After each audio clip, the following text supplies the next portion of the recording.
আসসালামু আলাইকুম ভাইরে। কোরবানির সামনে বাজারে গরু ছাগলের দাম শুনে অনেকেই গরুর দিকে না তাকিয়ে ছাগলের দিকেও তাকায় না এখন।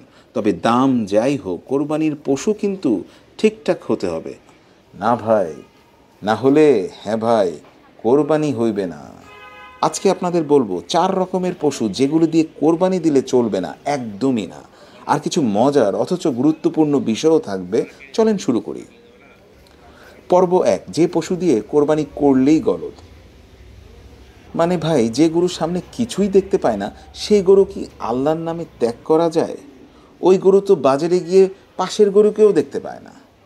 দ্বিতীয়, রোগাক্রান্ত পশু, যার গা মেজমেজে, ঠিকমতো দাঁড়াতে পারে না, ঘাস দেখে মুখ ফেরায়, তারে কোরবানি দিলে আপনি বরং নিজেকেই হসপিটালে দিয়ে দিলেন মনে করেন। তৃতীয়, পঙ্গু গরু, এক পায়ে ল্যাংচায়, আরেক পা খুঁজে পায় না। ওরে ভাই, কোরবানির মাঠ না, ও তো ফিজিওথেরাপির কেস। 4, আহত পশু, কোনো অঙ্গ ভাঙ্গা, কাটা বা রক্ত পড়ছে, তারে কোরবানি দিলে গরু কাঁদবে আর ফেরেশতা হাসবে না ভাই। পর্ব 2, বয়স তো ভাই বড় কথা। উট, কমপক্ষে 5 বছর, এটা তো ভিআইপি লেভেলের কোরবানি। গরু বা মহিষ কমপক্ষে 2 বছর, 2 বছরের নিচে হলে বলবেন ভাই এটা তো এখনও গরু ছানা। ছাগল বা ভেড়া 1 বছর, কিন্তু যদি কেউ এমন ভেড়া পায় যেটা 6 মাসেই 1 বছরের মতো লম্বা চড়া দেখায়, তাহলে হ্যাঁ সে চলবে। যেন বলি বয়স কম, বডি তমতম।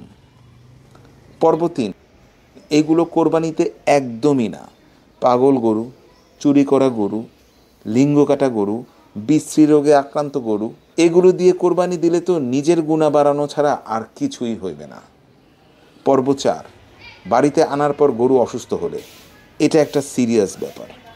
যদি আপনি গরিব বা মধ্যবিত্ত হন, ভালো পশু কিনে আনলেন, বাড়িতে এসে অসুস্থ হয়ে গেল, তাহলে ইনশাআল্লাহ সেই গরু দিয়েই কোরবানি চলবে। কিন্তু ভাই, আপনি যদি হন ধনী, আরও পশু কেনার সামর্থ্য থাকে, তাহলে সেই অসুস্থ গরু কোরবানি দেওয়া হারাম হয়ে যাবে।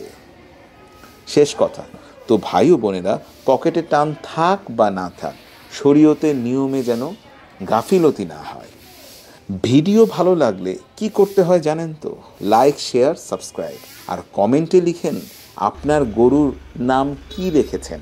আমার গরুর নাম ভাবছি এখনো কি রাখা যায়। আমার আপনার সবার কুরবানি আল্লাহর দরবারে কবুল হোক, আমিন।